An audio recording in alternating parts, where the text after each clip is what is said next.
Hi everyone, here we are at Dollar General and I decided to walk through and take a quick look at their wall decor. Come with me.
So here I am in the candle section, and these candles are absolutely wonderful. I love the way they smell. They only cost like $5 and they're beautiful. So let's see what else we can find.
So we just got out of the book section and look at these baskets. They're absolutely beautiful. I'm loving their home decor.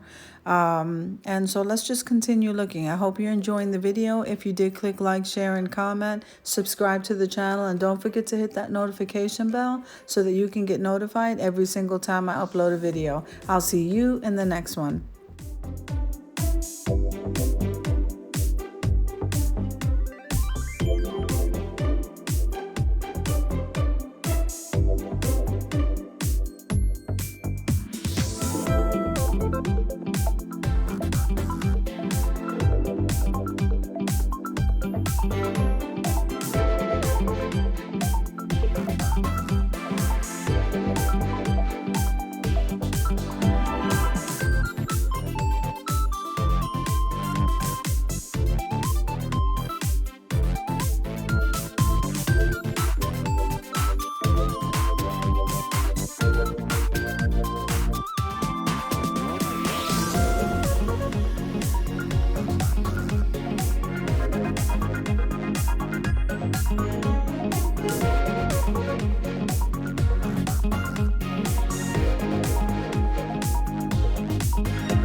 So I forgot to mention that the Dollar General normally has an aisle where everything is $1, and that's where I am now.